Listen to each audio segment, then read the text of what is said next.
10 मार्च, शीतला, सप्तमी, अष्टमी, ये 3 भयंकर गलती मत करना, वरना पूरा जीवन बर्बाद कर देती है। भक्तों, क्या आपने कभी सोचा है कि एक ही रात में हंसता खेलता परिवार श्मशान जैसी खामोशी और दरिद्रता में कैसे बदल जाता है? 10 मार्च का दिन कोई मामूली दिन नहीं है। यह शीतला, सप्तमी और अष्टमी का वह रहस्यमयी समय है जब ब्रह्मांड की सबसे उग्र और सबसे शांत ऊर्जा एक साथ पृथ्वी पर भ्रमण करती है। इस दिन की गई एक छोटी सी भूल आपके पूरे परिवार को ऐसी भयानक बीमारियों और दुर्भाग्य में धकेल सकती है जिसका इलाज किसी भी वैद्य या डॉक्टर के पास नहीं है।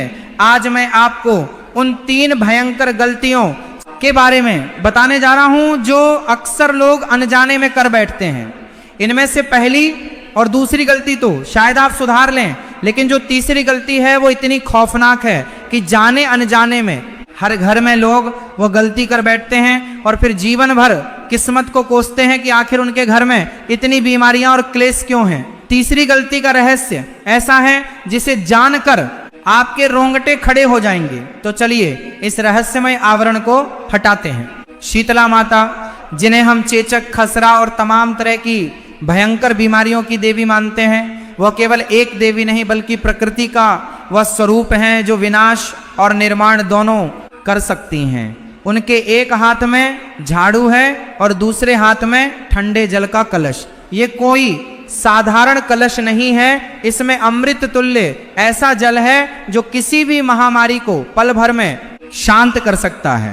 लेकिन जब इंसान अहंकार में आकर प्रकृति के नियमों को तोड़ता है तब माता का क्रोध भड़कता है। सबसे पहली और सबसे बड़ी गलती जो लोग इस दिन करते हैं वह है घर में अग्नि प्रज्वलित करना।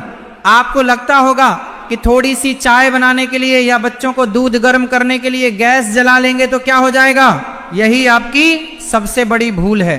जिस घर के चूल्हे में शीतला अष्टमी के दिन आग जलती है उस घर को माता शीतला हमेशा के लिए छोड़ देती हैं। पौराणिक कथाओं में उल्लेख है कि एक बार एक रानी ने अहंकार में आकर सोचा कि वह बासी भोजन क्यों करे। उसने अपनी दासियों से छुपकर गरम भोजन बनवा लिया। जैसे ही वह भोजन रानी के गले से नीचे उतरा उसके पूरे शरीर में भयानक दाने निकल आए और जलन होने लगी। पूरा राज्य उस जलन को शांत नहीं कर पाया। इसलिए इस दिन भूलकर भी घर में तवा नहीं रखना चाहिए और न ही चूल्हा जलाना चाहिए। आपको एक दिन पहले ही सारा भोजन तैयार कर लेना है। जो लोग इस दिन घर में कढ़ाई चढ़ाते हैं या पकौड़े तलते हैं वे साक्षात अपने घर में बीमारियों का स्वागत करते हैं। लेकिन रुकिए, ये तो केवल शुरुआत है। असली विनाश तो तब होता है जब आप उस तीसरी गलती को अंजाम देते हैं, जिसके बारे में मैं आपको आगे बताऊंगा। जब आप इस दिन बासी और ठंडा भोजन करते हैं तो आप केवल एक धार्मिक अनुष्ठान नहीं कर रहे होते हैं बल्कि आप अपने शरीर को बदलते मौसम के अनुकूल बना रहे होते हैं। माता शीतला की पूजा में स्वच्छता का सबसे बड़ा महत्व है और यहीं पर लोग दूसरी सबसे भयंकर गलती करते हैं। यह गलती सीधे तौर पर माता के अस्त्र यानी झाड़ू से जुड़ी हुई है। झाड़ू को साक्षात लक्ष्मी का और माता शीतला की शक्तियों का प्रतीक माना गया है। कई लोग अज्ञानता के कारण इस दिन घर की सफाई करते समय झाड़ू को पैरों से मार देते हैं या पुरानी झाड़ू को घर से बाहर फेंक देते हैं। याद रखिए, जिस घर में इस पवित्र दिन पर झाड़ू का अपमान होता है वहां दरिद्रता अपने पैर जमा लेती है। झाड़ू ही वह अस्त्र है जिससे माता शीतला हमारे घर से बीमारियों और नकारात्मक ऊर्जा को बुहार कर बाहर निकालती हैं। अगर आप इस दिन झाड़ू को खड़ा करके रखते हैं या उसे लांघते हैं तो आप सीधे तौर पर अपने घर की सुख शांति को चुनौती दे रहे हैं। घर के कोनों में छुपी हुई नकारात्मक शक्तियां इसी दिन सबसे ज्यादा सक्रिय होती हैं और अगर आप झाड़ू का सही सम्मान नहीं करते तो वह शक्तियां आपके जीवन में हावी हो जाती हैं। माता शीतला गधे की सवारी करती हैं। गधा एक ऐसा प्राणी है जो बिना किसी शिकायत के सबसे ज्यादा बोझ उठाता है। ये हमें सिखाता है कि जीवन में चाहे कितनी भी परेशानियां आए हमें धैर्य नहीं छोड़ना चाहिए। आपने देखा होगा कि इस दिन नीम के पेड़ की विशेष पूजा की जाती है। नीम का पेड़ कोई साधारण पेड़ नहीं है, इसे माता शीतला का निवास स्थान माना जाता है। नीम के पत्तों में वह चमत्कारी शक्ति है जो हवा में मौजूद हर तरह के वायरस और बैक्टीरिया को नष्ट कर सकती है।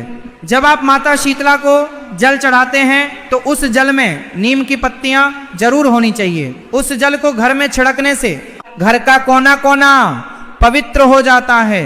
जो लोग इस दिन गर्म पानी से स्नान करते हैं वे भी अनजाने में माता के प्रकोप को निमंत्रण देते हैं। इस दिन शरीर को शीतलता प्रदान करनी चाहिए। आपको यह समझना होगा कि यह त्योहार केवल एक परंपरा नहीं है, यह जीवन और मृत्यु के बीच का एक बहुत बारीक धागा है। पुराने जमाने के लोग इन नियमों का कड़ाई से पालन करते थे, इसीलिए वे लंबी और स्वस्थ आयु जीते थे।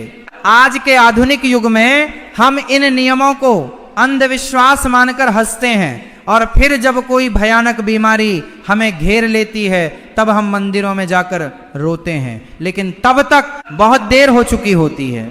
समय रहते अगर हम इन रहस्यों को समझ लें तो हमारा पूरा जीवन सुखमय हो सकता है। क्या आप जानते हैं कि शीतला अष्टमी की शुरुआत असल में कैसे हुई थी? प्राचीन काल में जब ज्वरासुर नामक एक भयंकर राक्षस ने पूरी पृथ्वी पर हाहाकार मचा दिया था। ये कोई साधारण राक्षस नहीं था, ये सूक्ष्म रूप में लोगों के शरीरों में प्रवेश कर जाता था और उन्हें भयानक बुखार और ताप से मार डालता था। पूरी पृथ्वी पर लाशों के ढेर लग गए थे। तब आदिशक्ति ने माता शीतला का रूप धारण किया। उन्होंने एक हाथ में सूप लिया और दूसरे हाथ में झाड़ू। जब उन्होंने पृथ्वी पर भ्रमण करना शुरू किया तो उनके सूप से उड़ने वाली हवा ने ज्वरासुर के ताप को कम कर दिया और उनकी झाड़ू ने उस राक्षस के सूक्ष्म अंशों को बुहार कर नष्ट कर दिया।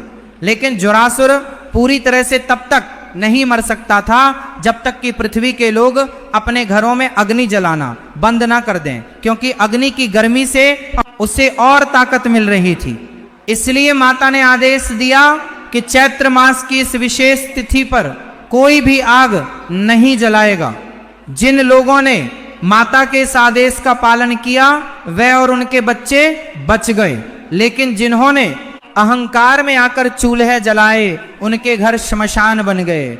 आज भी वह ज्वरासुर हमारे आसपास अलग अलग बीमारियों के रूप में मौजूद है। अब मैं उस तीसरी और सबसे भयंकर गलती के रहस्य से पर्दा उठाने जा रहा हूं। यह वह गलती है जो देखने में बहुत सामान्य लगती है, लेकिन इसका परिणाम आपकी आने वाली पीढ़ियों तक को भुगतना पड़ सकता है। ध्यान से सुनिए। यह गलती है घर की किसी भी महिला का अपमान करना, विशेषकर किसी गर्भवती स्त्री या कुंवारी कन्या का दिल दुखाना और घर में ऊंचे स्वर में लड़ाई झगड़ा करना। शास्त्रों के अनुसार माता शीतला कुंवारी कन्याओं और गर्भवती महिलाओं के भीतर एक विशेष ऊर्जा के रूप में निवास करती हैं। यदि इस दिन आपके घर में कलह होती है, ऊंचे स्वर में झगड़ा होता है या किसी स्त्री के आंसू गिरते हैं तो उस घर में माता शीतला द्वारा स्थापित किया गया सुरक्षा चक्र तुरंत टूट जाता है। घर का वह सुरक्षा चक्र टूटते ही अलक्ष्मी और महामारियों के दानव घर में प्रवेश कर जाते हैं।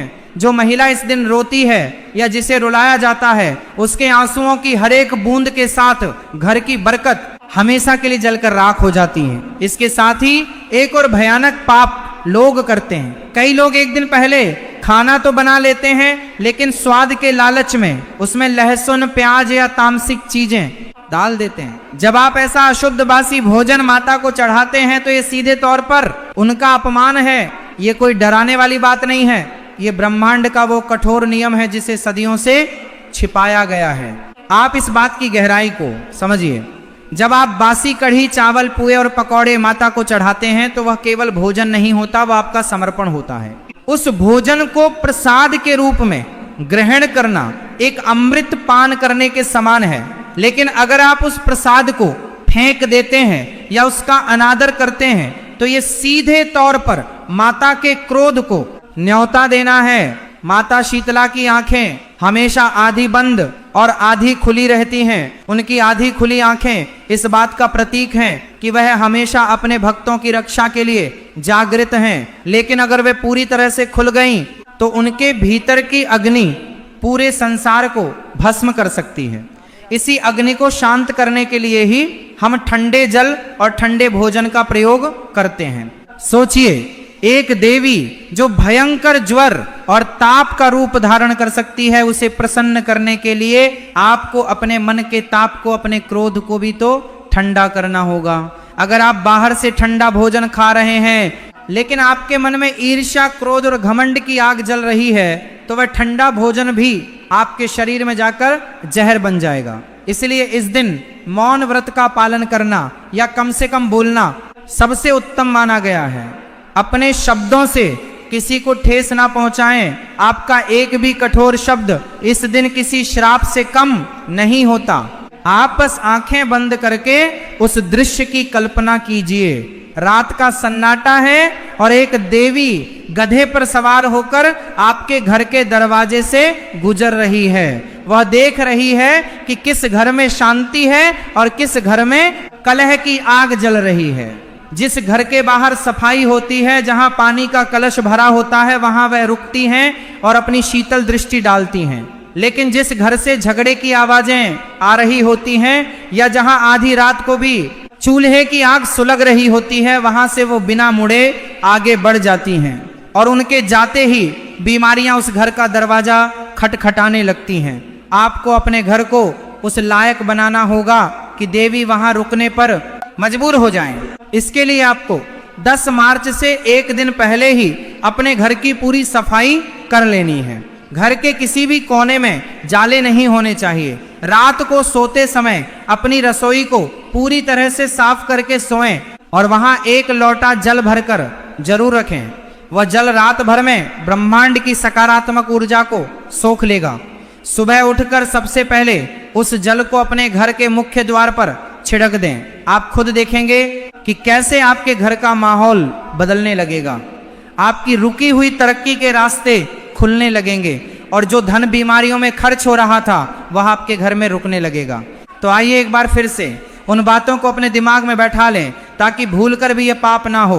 पहली गलती, किसी भी कीमत पर चूल्हा नहीं जलाना है, तवा नहीं रखना है और गर्म पानी का प्रयोग नहीं करना है। सब कुछ ठंडा होना चाहिए। दूसरी गलती, घर की झाड़ू का भूलकर भी अपमान नहीं करना है, उसे लांघना नहीं है और घर में गंदगी नहीं रखनी है। और तीसरी और सबसे विनाशकारी गलती, किसी भी स्त्री का अपमान नहीं करना है, घर में कलह नहीं करनी है और प्रसाद में किसी भी प्रकार की अशुद्धता नहीं लानी है। यह बातें सुनने में बहुत छोटी लगती हैं, लेकिन अध्यात्म और रहस्य की दुनिया में इन्हीं छोटी छोटी बातों से बड़े बड़े चमत्कार होते हैं। प्रकृति के नियम बहुत रहस्यमय होते हैं। वो हमें कभी सीधे आकर नहीं बताती कि हम क्या गलत कर रहे हैं, वो हमें संकेत देती है। अगर आपके घर में लगातार बीमारियां बनी हुई हैं, पैसा दवाइयों में पानी की तरह बह रहा है, तो समझ जाइए कि आपने जाने अनजाने में प्रकृति के किसी नियम को तोड़ा है। माता शीतला प्रकृति का ही वह स्वरूप है जो हमें अनुशासन सिखाती हैं। उनका ठंडा स्वरूप हमें यह बताता है कि जीवन में शांति और शीतलता ही सबसे बड़ी दौलत है। जिसके पास शांति है उसके पास सब कुछ है। 10 मार्च का यह दिन आपके लिए एक वरदान साबित हो सकता है अगर आप इन नियमों का सच्चे मन से पालन करें। माता शीतला की पूजा करते समय उन्हें हल्दी और कुमकुम का तिलक लगाएं। उन्हें जो भी ठंडे व्यंजन आप चढ़ाएं उसे पूरे परिवार के साथ बैठकर प्रसाद के रूप में ग्रहण करें। ऐसा करते समय अपने मन में माता से प्रार्थना करें कि हे माता, हमसे जो भी भूल चूक हुई हो उसे क्षमा करें और हमारे घर को अपने शीतल आशीर्वाद से भर दें। याद रखें कि आपका भाव ही सबसे महत्वपूर्ण है। अगर आपके पास चढ़ाने के लिए 56 भोग नहीं है तो केवल 1 लोटा ठंडा जल और बासी रोटी भी माता सहर्ष स्वीकार कर लेती हैं, बशर्ते वह सच्चे हृदय से दी गई हो। दिखावे की भक्ति से हमेशा बचना चाहिए। कई लोग बहुत आडंबर करते हैं लेकिन उनके मन में खोट होता है। माता ऐसे लोगों की पूजा कभी स्वीकार नहीं करती। इस दिन आप जो भी दान करें वह गुप्त होना चाहिए। किसी भूखे को भोजन कराएं, किसी जानवर को पानी पिलाएं, ये सब माता की ही सेवा है। जब आप निस्वार्थ भाव से किसी की मदद करते हैं तो ब्रह्मांड की शक्तियां आपके लिए काम करने लगती हैं। इस शीतला अष्टमी पर एक नई शुरुआत करें, अपने मन की कड़वाहट को पीछे छोड़ दें और एक शांत, निर्मल और शीतल जीवन की ओर कदम बढ़ाएं। आपकी एक छोटी सी सही कोशिश आपके पूरे जीवन को खुशियों से भर सकती है और एक छोटी सी गलती सब कुछ नष्ट कर सकती है। चुनाव आपको करना है, रहस्य के इस सफर में आप खुद को माता के चरणों में समर्पित कर दें। माता शीतला आप सभी के परिवारों की रक्षा करें और आपके घरों में हमेशा सुख, शांति और स्वास्थ्य का वास